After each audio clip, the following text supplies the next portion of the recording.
السلام عليكم. اليوم راح احكي على افضل الافلام اللي شفتها بحياتي والمفضلة عندي بنفس الوقت، وراح تكون من وجهة نظري وما ماخذها من اي موقع او باني على وجهة نظر اي شخص اخر. قبل لا نبدي، من احد يقول عن افضل فيلم اله او فيلم مفضل اله لازم يقول شنو السبب ويبرر هالشي اسباب منطقية وبوجهة فنية واضحة، مو يقول افضل فيلم بالتاريخ ويسكت. والاسباب اللي بنيت عليه اختياراتي بهذا الفيلم هي هواية. From this day forward, when your mother says she loves you, get a second opinion. In the game called fame. You are a master at putting the victim on trial. A victim in this case is my client. In the business called justice. First thing I ask a new client is, so you've been saving up for a rainy day? Guess what? It's raining. برايمال فير، الفيلم المظلوم وجوهرة من جواهر التسعينات المخفية. فترة التسعينات بيها هواية أفلام قوية، وبرايمال فير واحد منهم بالتأكيد، ومن بطولة ريتشارد جير ولورا ليني وإدوارد نورتون. قصة الفيلم تحكي على جريمة قتل لرئيس إسقافي الكنيسة المهم ومعروف، وتصير من أحد العاملين بالكنيسة. وهنا يجي الدور على بطل الفيلم، المحامي المغرور والمشهور مارتن فيل، اللي معروف بأساليب الماكرة والخادعة ودائما ما يفوز بالقضايا. صوره موجودة ومنتشرة بكل المجلات، وشهرته عبرت من انه يكون محامي فقط، لا بس صار نجم. ومن نقاط قوة الفيلم انه القصة ما تحاول تلمع صورة البطل، بل تقول لك من البداية انه هذا مخادع ويستخدم كل الاساليب الماكرة حتى يفوز بالقضايا، وهذا الشيء راح يصير بالفيلم، ويحاول بكل الطرق حتى يحصل على هذه القضية على الرغم من صعوبتها. وهو يدري بهذا الشيء ويدري القضية كلش صعبة وبالمستحيل يفوز بيه، لأنه الضحية ماتت تعتبر رجل دين، وهذه القضايا صعب انه واحد يفوز بيها. بس مارتن يريد القضية حتى يثبت العالم انه هو الافضل بهذا المجال، ويثبت انه هو افضل محامي موجود بذيك الفترة. ومحامين نجم مارتن يستلم قضية الدفاع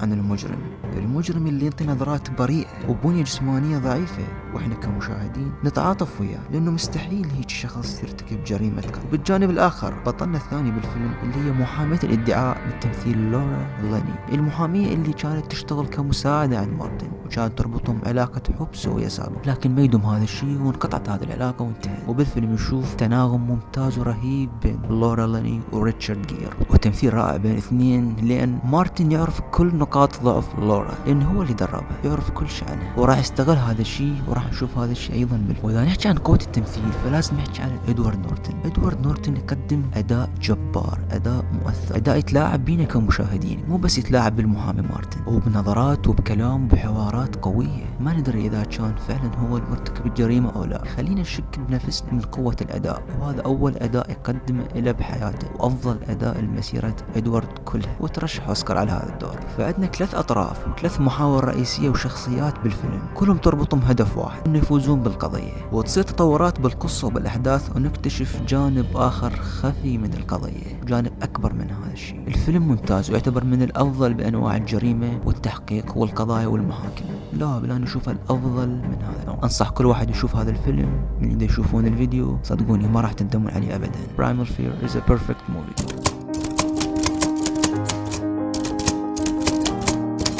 Medicine, law, business, engineering, these are noble pursuits. Poetry, romance, love, these are what we stay alive for. Dead Poets Society.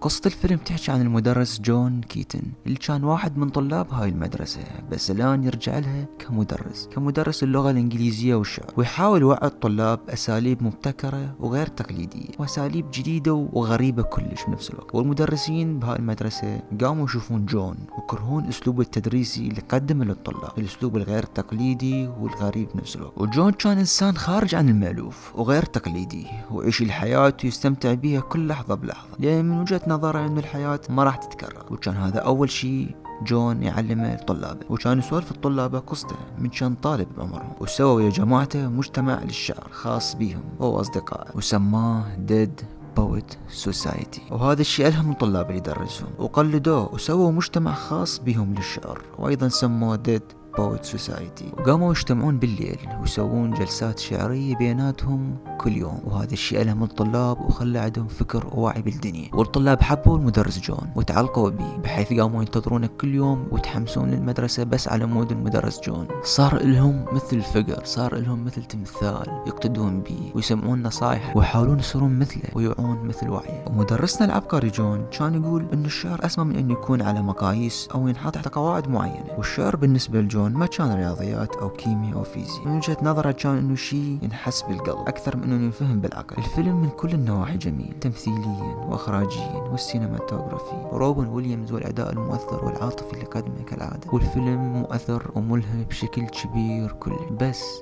حزين بنفس الوقت.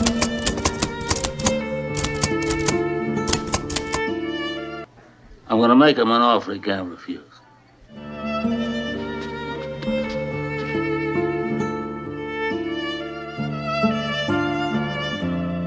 The Godfather، الفيلم الغني عن التعريف وأشهر فيلم بالعالم. أعتقد أي واحد بالدنيا شايف The Godfather أو سامع به. هذا الفيلم تحفة فنية من كل النواحي، من الإخراج، من التمثيل، من القصة، من السينماتوغرافي، من الحقبة اللي اختاروها بالفيلم، ومن التمثيل الخرافي الأسطوري من مارلون براندو وآل باتشينو. حتى كل الممثلين قدموا أداء كلش قوي بالفيلم، والقصة بالفيلم كلش جميل. قصة مافيات، قصة العصابات، وقصة مافيا دون كارليوني، وقصة ابنه مايكل كارليوني، وشلون الفيلم راح يبني شخصية مايكل، وشلون راح يطورها حتى يكتسب شخصية والهيبة والقساوة من أبوه حتى يصير العراب بالأجزاء القادمة. إذا كنت تريد تصير ممثل، شوف فيلم The Godfather وتعلم شلون تكتسب قدرة تقمص الشخصية وتغوص بيها. وإذا كنت تريد تصير مخرج، شوف The Godfather حتى تتعلم اللقطات الجميلة والواقعية بعيدا عن CGI اللي يصير بالأفلام الحالية، لأنه فيلم The Godfather مدرسة بعالم الأفلام، مدرسة تدرس أي واحد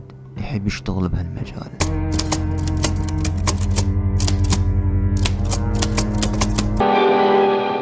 I'm just saying it's possible.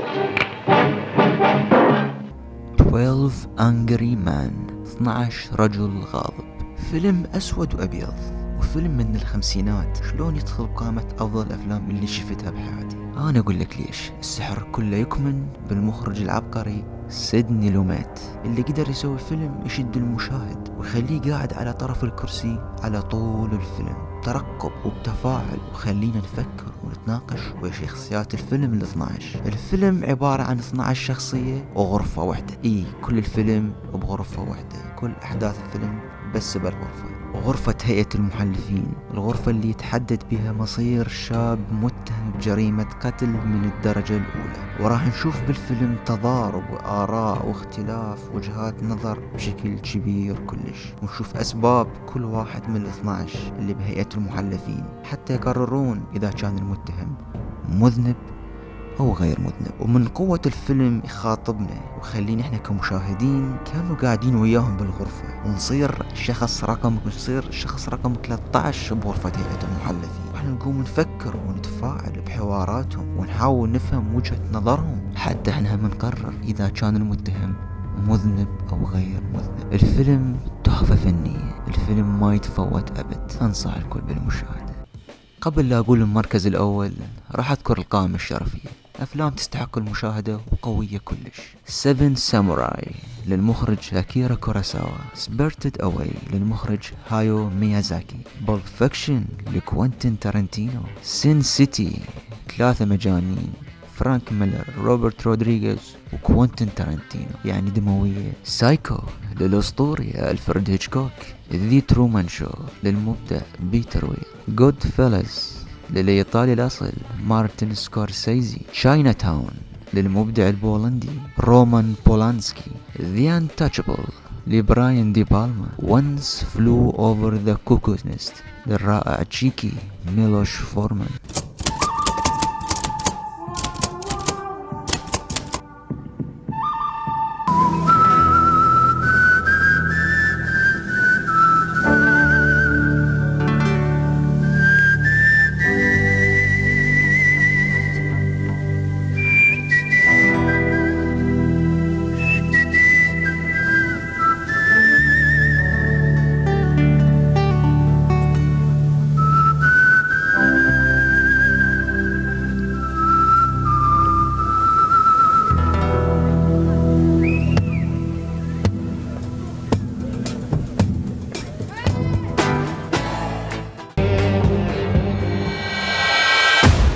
$200,000 in gold.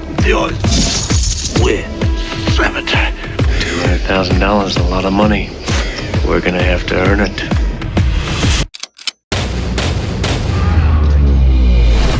I I'm only interested in the cash box. I know nothing at all about that case of coins. That's your family? The name. I know the name of the cemetery now. And you know the name of The Good, The Bad and The Ugly.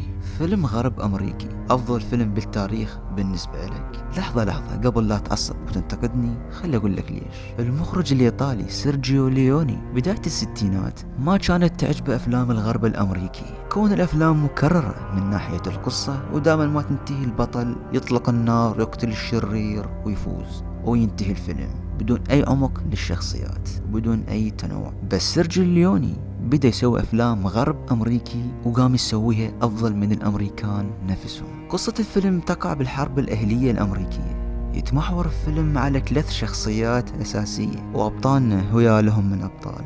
البطل الأول اللي هو الجيد من تمثيل كلينت إيستوود، والبطل الثاني اللي هو السيء من تمثيل الرائع لي فان كليف، والبطل الثالث اللي هو القبيح من تمثيل المذهل إيلاي والاك. 3 شخصيات بدوافع مختلفة بس يجمعهم سبب واحد وهدف واحد اللي هو العثور على ثروة مدفونة من الفلوس. المخرج سيرجيو ليوني بهذا الفيلم يتسلطن ويبدأ باللقطات اللي تركز على عيون الشخصياتنا ونظراتهم بدون حوارات طويلة توضح دوافعهم، يركز فقط على النظرات، ومن النظرات تعرف دافع الشخصية. وأيضا من طريقة تصويره للمدن وللأماكن اللي راح نزورها بالفيلم بطريقة جميلة وواضحة ورائعة وتدرس للكل وتخلينا نريد نعيش بهذا المكان. والشخصية الشريرة بالفيلم اللي هي شخصية ذا باد من تمثيل لي فان كليف شخصية ممتازة،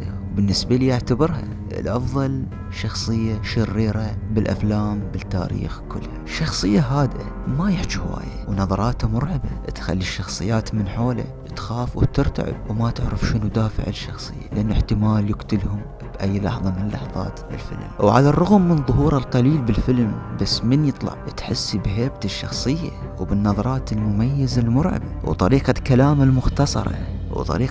المختصرة اللي غالبا ما تتضمن تهديد وياها. والمخرج سيرجيو ليوني صرح مرة من المرات وقال الفيلم ما يكمل وما أقدر أسوي الفيلم إذا مو الممثل لي فان كليف موجود بي. على الرغم من ظهوره القليل بس كان جزء أساسي بالفيلم ويكمل قصة الفيلم ويوضح نظرة المخرج بنفس الوقت. الفيلم عبارة عن مغامرة طويلة وممتعة وشيقة. ولا تفكر شخصية ذا جود الجيد بالفيلم اللي هو بطل الفيلم كلينت إيستوود شخصية طيبة وبطل اعتيادي كعادة أفلام البقية، لا بالعكس هو هم سيء قتال. كل الشخصيات بالفيلم سيئة، لكن عنوان الفيلم ذا جود تدل على النوايا الجيدة اللي ممكن تصدر في بعض الأحيان من شخصية البطل ذا جود، وذا باد تدل على النوايا السيئة وشلون ممكن يسوي أي شيء بأي طريقة حتى يحصل على مراده. وشخصية ذا أغلي توضح الجانب القبيح من الإنسان، الجانب المذل والقدر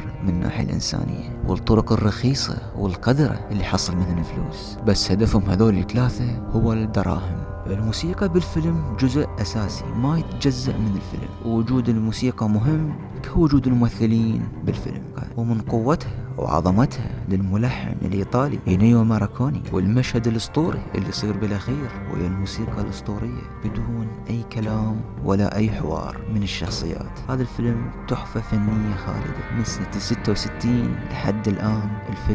الفيلم قوي وما تحسه فيلم قديم أبدا من كل نواحيه، سواء من الإخراج أو التصوير أو التمثيل أو اختيار اللقطات. وبدون ما أحكي أكثر عن الفيلم أنتم بنفسكم شوفوا واستمتعوا بالتجربة والمغامرة المميزة، لأنه فيلم The Good, The Bad and The Ugly أفضل فيلم شفته بحياتي. إلى اللقاء، أستودعكم.